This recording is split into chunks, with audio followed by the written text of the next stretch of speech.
Over the years, we've tested out the lightest gear possible to help you on your ultralight voyage. Everything from electronics and inflators to things as simple as, well, spoons. As a hiker, it's important to get a tent that's lightweight, easy to carry, and quick to set up, especially when you're on the trail and the daylight's fading. Every ultralight backpacker's trying to get under 10 pounds for their basic loadout, not counting food and water, which means that your tent needs to be 2 pounds or less. Now, I've seen 2-person ultralight tents that come in at about 1.5 pounds. However, these sub 2 pound tents generally warrant a hefty price tag, some coming in at $700 and even up to $2,000. Check these out. So today, we've got an ultralight tent that's right at about 2 pounds, and it's small, it's light, and it's called the Nightcat 1-person ultralight tent at a fraction of the price. And by a fraction, I mean 170 bucks. You keep the money. First up, let's talk about portability. Now, this thing is so small, take a look at it. I can even squash it down more if I want. But it's so small, it can go inside your bag, no problem. There's gonna be plenty of room. This one's like a 65 liter bag, and it's gonna go in here no problem. Now, if your pack's too small, or you just wanna keep it on the outside of the pack, you can strap it to the bottom like I do. That keeps your heavier things to the bottom and keeps it nice and organized. Now let's get to camp and get our testing started. First off, let me get it on the scale to show you exactly how much this thing weighs. All right, so it's currently zeroed out. Let's see if we can get it balanced on there. It's like 2.55. Now let's unpack it and see if we can get it under 2 pounds to fit in that ultralight category. All right, so the first thing to note is this thing comes with a pretty cool case. Super thin. I'm not sure if we can consider it a dry bag, but maybe I'll do the water test later and we'll see if it holds up. And if you haven't noticed by now, I love compression straps. Put it in like that, give it a pull, and this thing can cinch down small. So this tent. So at a quick glance, the material feels thick enough to withstand the wilderness, and it's made of nylon and polyurethane, and that's known for being water resistant, but more on that later. Definitely feel like on these rocks and stuff, it'll be fine on. Ooh, let's weigh these out because, I mean, piece of paper is thick. Let's get this bad boy on the scale. It's about 1/2 ounce just in that. So that's gonna lower us a little bit. These are 3.4 ounces. Let's see what we got in here. All right, so first off, these are super light stakes. Feel very nice, and I love this design. These ones are gonna be tough to bend, tough to break, really gonna hold up. Funny thing is, it does have some imperfections.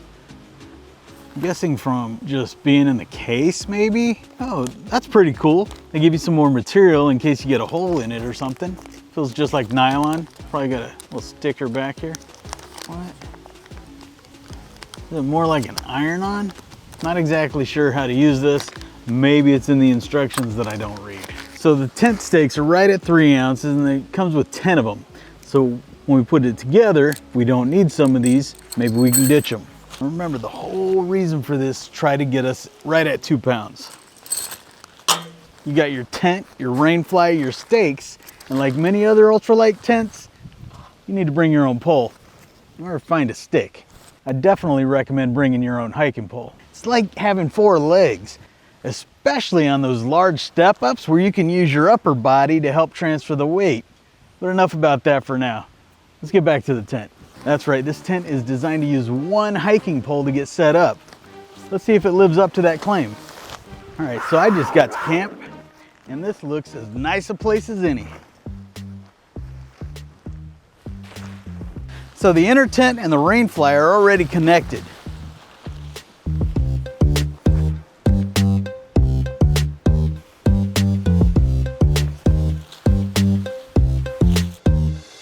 I'm just barely putting them in. I'm not jamming them all the way in quite yet, and I'll show you why here in a second.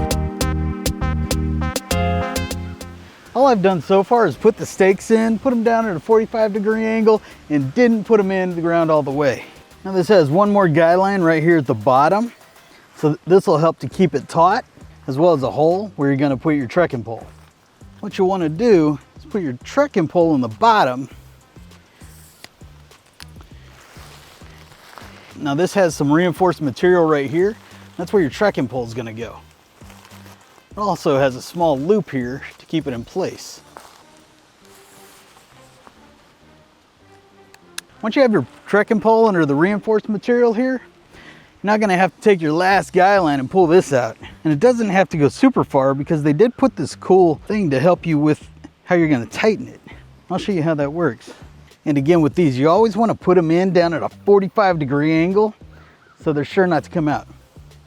And once you think you have it a little bit taut, you can always pull on this just to make it a little bit tighter. These gizmos make it super easy to move up and down to make it taut or less taut. Really just lift up on it, move it down, or move it back up. Once you get it to where you need it,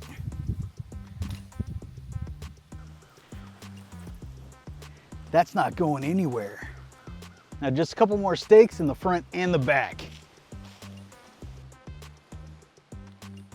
Now you always want to do these extra guy lines because in the back here, it's just going to give you a lot more space on the inside. Now the reason I said you wanted to wait and not mash your stakes in all the way, because once you get them where you want them for the inner tent, you'll also want to add the rain fly to that same stake before putting it all the way into the ground.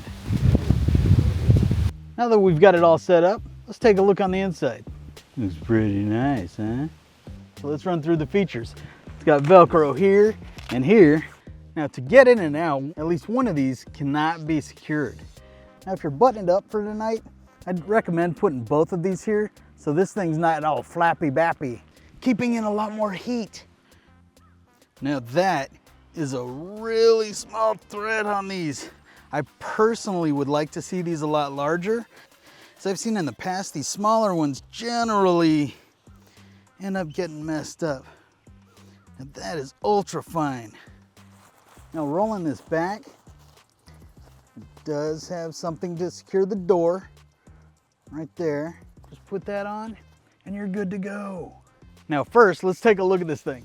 I'm not the biggest dude on the planet. This is pretty short. I'd say that's at that's about 6 foot right there. I'll put the actual dimensions right here. Now let's go inside. And as you should be able to tell already, because of my beard and these trees, it's windy out here. And that thing's holding up nice. It's not moving at all. Okay, so the first thing I see, the zipper is kind of hidden by the trekking pole we put here now. Let's unzip that and see if it's going to be an issue for us getting in. I probably should have undone the other door versus this one because it looks like the door goes that way. Let's fix that real quick. Door straps are on both sides and the door unzips at a 90-degree angle so it will never touch the ground. And as you can see, the rain fly creates a vestibule. However, I always like to keep my pack inside. So for how small this tent packs up, it's actually pretty spacious on the inside. And while I'm not the biggest dude, it's got room for me and my gear. This will make it for a nice pillow. Now while this tent is small and spacious, my head's nowhere near the top, my feet aren't near the bottom, but I'm nowhere near 7 foot tall either. And even as big as it may seem, you're not gonna be doing karate in here. Already got little buddies in here with me, and that's why you keep your tent zipped. Comes with your basic necessities like a place to hang your lantern. It's got reinforced corners at the head and feet. And the polyurethane portion comes up about 4 to 6 inches. So unless you're camping in a lake, you'll be just fine. And it's got a nice mesh interior that provides good airflow. There's only one pocket, and that's at the head. You can put something like your cell phone or pocket knife, maybe a wallet. Now one thing you'll want to watch out for with ultralight tents is its breathability. Now as you can see, the rain fly goes really low to the ground, which is going to be great for retaining heat. However, but what about condensation? The good thing is it's a double wall design. So you've got the mesh interior, then the rain fly exterior out there. So any condensation is going to be out there. But the other thing is, up here, you do have a vent. So that's going to pour out any excess moisture. And so during the winter, you should be able to open the top if you're seeing too much moisture. Last thing you want is to wake up in a puddle because you've got too much condensation. I haven't had a problem with this one yet. Now for those days where you want to sit in your tent and chill, you're not too worried about the spy doors. You do have hooks right here as well. And while I don't see a cloud in the sky right now, let's talk about its water resistance. Because when you're camping in the wild, the weather can be very unpredictable. So the Nightcat's made out of mesh, nylon, and polyurethane with a waterproof rating of 5,000 millimeters for the rainfly and 8,000 for the polyurethane base. So what does that mean? That means it's built for heavy rain. And now let's test out its durability to see what it's made of. So first thing, I'm just gonna... I know this isn't very scientific, but I'm hitting it with pretty good force. It seems like I'd probably break this pole before it's gonna make it come down. And you've already seen how windy it is.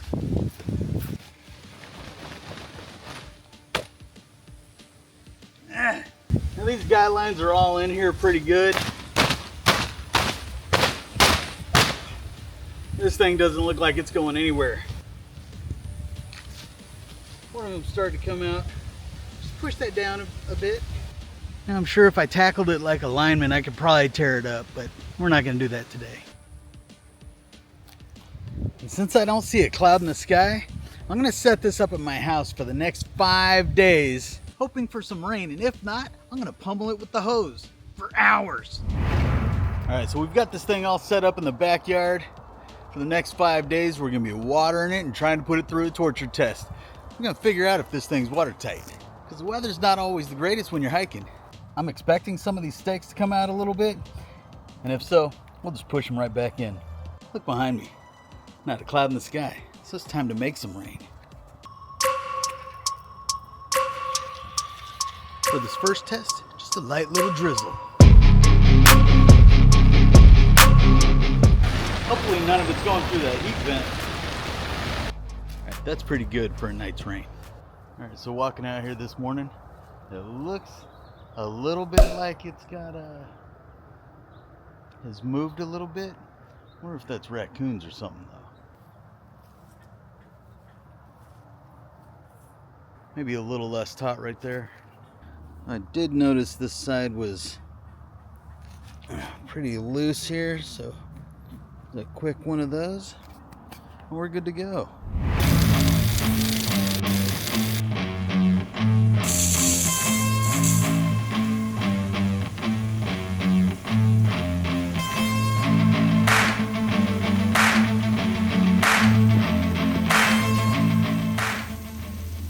As the pummeling continued, Rainfly did its job.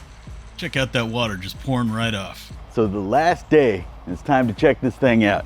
Over the last few days, I've had to push these back in once, so they are staying in pretty good. Now let's see how it looks on the inside. This thing just got pummeled.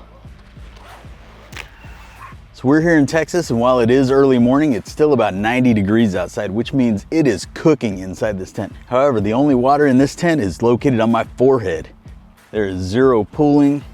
There is absolutely no moisture anywhere in this tent. And it absolutely got pummeled. And now for the last and my favorite is its packability and portability. So any tent that you have to meticulously fold up and roll up and just to get back in the bag is not a tent that I really care to use. I want to wake up, jump out of the tent, ram it in my bag, and go. I don't like folding stuff. Let's see if that's gonna work.